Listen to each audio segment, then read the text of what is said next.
Salve, pessoal!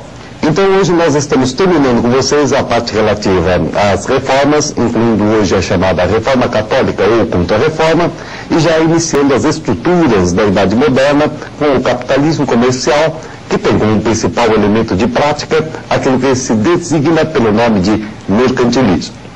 A aula anterior, nós analisamos com vocês alguns reformistas protestantes, entre os quais o Lutero, o Calvino, o Henrique VIII.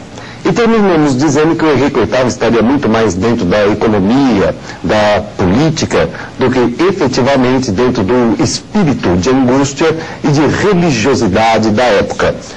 O Calvino teria sido aquele que mais se destacara do conjunto dos demais reformistas, porque ele estava mais ligado ao capitalismo, à burguesia, com a valorização do trabalho e tirar aquele estigma sobre a riqueza. E o Lutero, muito mais dentro da angústia da época, pensando na sua própria salvação. Como é que teria ficado a Europa após o processamento de todas essas ideias trabalhadas? É o que a gente pode observar aqui no nosso primeiro mapa, que você pode acompanhar com a gente o que vai acontecer então com esses reformistas. Veja só, nesta área verde imensa, você tem a área que era dominada pelo catolicismo romano. Catolicismo romano esse que obedece ao Papa, à Santa Sé. Deste outro lado você tem a Igreja Ortodoxa, que segue mais a orientação de Constantinopla, e você tem também aqui o mundo muçulmano. O nosso amigo Lutero, ele vai ficar mais restrito aqui às áreas da Alemanha e da região escandinávia, esta areazinha aqui. Você vê que aqui, nesta época, você ainda tem um estado alemão, que é a Prússia, tá? O Calvino, por seu turno, vai começar aqui, nesta região, que é a Suíça, vai ganhar grandes adeptos aqui na Escócia e vai se propagar através do anglicanismo na Inglaterra, se propagar pela França, pelo sul da Espanha e ganhar outros territórios aqui dentro da Europa, como você pode ver aqui nesta mescla. Daí, você ter a percepção, então, de que o calvinismo realmente estava atendendo mais e melhor aos anseios da época. Agora, é claro que a Igreja Católica não poderia ficar quieta, não poderia ficar parada diante de todos esses acontecimentos. Por isso mesmo, ela detesta o título que nós estamos usando aqui hoje, a palavra contra-reforma. Na realidade, esse título não é empregado pela Igreja na época. Por quê? Porque se você fala contra-reforma, obviamente você estará falando que o Lutero, o Calvino, o Henrique VIII foram tão importantes, atrapalharam tanto o seu próprio desenvolvimento que a Igreja foi forçada a tomar atitudes contra eles. Por isso, a Igreja Católica preferiu utilizar como seu título a expressão Reforma Católica, que na realidade é nada mais, nada menos do que uma contra-reforma. Como começa essa contra-reforma ou reforma católica? Ela se inaugura, ela se principia com a reunião do concílio, o chamado Concílio de Trento. Esse Concílio de Trento vai reafirmar todos os dogmas, todas as leis, tudo aquilo que o Lutero, o Calvino, o Henrique VIII, todos os reformistas protestantes haviam negado. Você vai ver o Concílio de Trento reafirmar. Culto aos santos, dogmas, por exemplo, você não pode fazer a interpretação da Bíblia, só o padre pode interpretar a Bíblia, só a igreja vai poder interpretar a Bíblia. Você vai ter aí a reafirmação da infalibilidade papal. Agora, falar é uma coisa muito fácil. Você pega, por exemplo, um caixote de madeira, vai aí numa praça, começa a fazer um discurso, logo você vai ver que tem um monte de gente escutando o que você está dizendo. Só que entra por aqui, sai por ali. Como é que você vai fazer as pessoas acompanharem e seguirem as suas determinações? A igreja precisava, portanto, de uma ação um tanto quanto que mais contundente. E por isso mesmo o Concílio de Trento e a Contra-Reforma no geral acabaram oficializando uma companhia que estava se montando neste momento. Era chamada Companhia de Jesus, que fora fundada por Santo Inácio de Loyola. A Companhia de Jesus passou a ser o braço direito da Contra-Reforma ou da Reforma Católica. É ela que vai cuidar agora dos seminários, onde os padres são formados. É ela que vai, por exemplo, criar o catecismo que, se você é cristão, você teve que fazer para chegar à primeira comunhão. É ela que vai, por exemplo, elaborar também agora o ensino nas universidades europeias, claro, ministrando assim todo o conhecimento e todas as ideias da Contra-Reforma.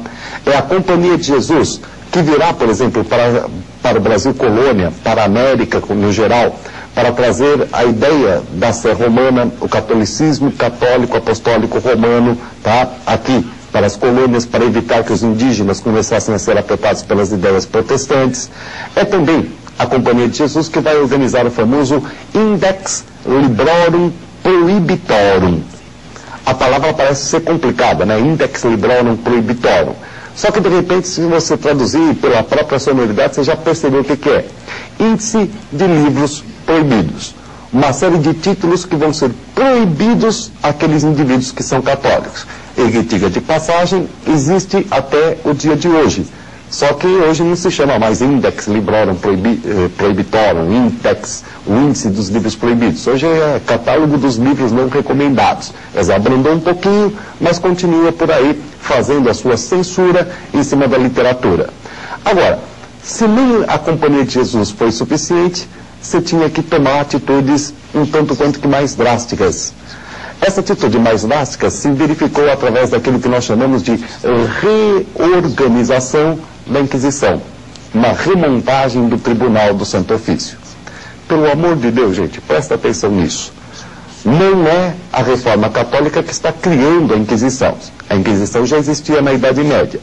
Só que esta Inquisição medieval não teve metade da atuação que a Inquisição da Contra-Reforma vai ter, que a Inquisição da Reforma Católica vai possuir.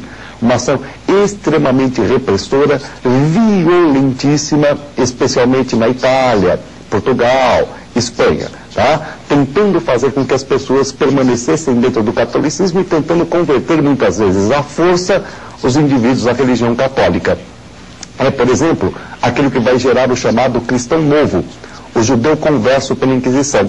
Facílimo de você identificar, porque você encontra pessoas com sobrenomes de plantas, de animais, de minerais. Por exemplo, José Rocha. Se ele se chama José Rocha, provavelmente ele terá um ancestral judeu que foi pego pela Inquisição e convertido ao cristianismo à força. É o chamado cristão novo. Ou João Leitão. João Leitão também um animal, trazendo, portanto, aí todas as coisas. Eu, por exemplo, Rui de Oliveira. Oliveira justamente marca aí uma árvore e, portanto, mostra que eu devo ter tido um ancestral judeu converso pela força da Santa Inquisição ao cristianismo, montando o cristão novo. Em termos artísticos, a grande marca é o esfacelamento, o declínio da arte renascentista e o aparecimento de uma nova arte que se filia à Contra-Reforma e mais tarde também ao absolutismo, o barroco. Você percebe que a Contra-Reforma, aonde ela atuou mais incisivamente, ela funcionou mais ou menos como que um freio naquelas ideias renascentistas e naquelas transformações todas que vinham vindo. Só que, apesar de agir como um freio, na realidade a Contra-Reforma não conseguiu parar a velocidade e o relógio da época, a velocidade e o relógio do tempo moderno. Por que isso? Porque, paralelamente aos fenômenos que estão acontecendo no Renascimento e na Reforma, o capitalismo começa a ganhar pulso, começa a ganhar efusão. Ora, o ganho de efusão desse capitalismo vai marcar toda uma reestruturação da Europa moderna. E apesar de todas essas características que a gente pode observar aqui da Contra-Reforma, e que nós acabamos de falar, que você nota, venha a ser o Concílio de Trento, a Companhia de Jesus, a tentativa de impedir as pessoas de terem acesso a leituras diversas através do índex, o reforço da violência através da renovação da Inquisição do Tribunal do Santo Ofício, você vai reparar que o capitalismo vai ganhando pulso. E apesar disso, o termo capitalismo ainda é muito precoce para essa época. Tanto que se fala que o sistema econômico da Idade Moderna, que é o capitalismo comercial, na realidade não é bem capitalismo. Por quê? Porque capitalismo vai se caracterizar pela mão de obra assalariada, pela extração da chamada mais-valia, que, grosso modo, simplificando aí ao máximo, é a diferença entre aquilo que você produz e o salário que você recebe. Tá? Quer dizer, então, se o trabalhador assalariado é que vai caracterizar efetivamente o capitalismo, a Idade Moderna, porque ainda tem mão de obra servil, porque ainda tem mão de obra escrava, e porque já tem também a mão de obra assalariada, ela fica muito mais claramente entendível como capital comercial do que efetivamente como capitalismo comercial. Todavia, nós vamos empregar aqui o termo capitalismo comercial, porque ele já se generalizou, se vulgarizou e praticamente todo mundo usa essa terminologia. Pois bem, se essa época ainda não é uma época claramente, nitidamente capitalista, o que está acontecendo neste momento histórico em termos econômicos? A resposta a esta pergunta é a seguinte: neste momento histórico nós estamos tendo aquilo que se chama de acumulação primitiva dos capitais. O que é acumulação primitiva do capital? É uma coisa fácil de você entender. Acumulação, você sabe o que é: juntar. Primitiva, primeiro, inicial. E capital, o que é capital? Aí é que começam as confusões. Tem muita gente que acha que capital é moeda, é dinheiro. Veja bem, dinheiro, moeda, podem ser capital, mas não são necessariamente. Se você vai ao cinema, compra o ingresso e assiste o filme, você gasta dinheiro. Se você vai ao cinema, compra o ingresso, espera a bilheteria fechar, e aí você encontra aquele cara desesperado tal para entrar no cinema e vende o seu ingresso pelo triplo do preço, você usou essa moeda como capital. O que é capital então, gente? Capital, traduzindo assim de uma forma também bastante grosseira, bastante simples, é nada mais do que a propriedade privada dos meios de produção. Então a acumulação primitiva do capital, que é o que está acontecendo na Idade Moderna, vem a ser o quê? É o momento inicial em que a burguesia está juntando para si a posse dos meios de produção. E a outra pergunta é a seguinte: de que maneira se faz a acumulação primitiva do capital? De que maneira a burguesia consegue começar a acumular esses meios de produção? A resposta a esta pergunta vem a ser circulação de mercadorias. Então dá uma olhadinha aqui no nosso resumo para você entender exatamente como é que está, em termos de sistema econômico, se estruturando a Idade Moderna.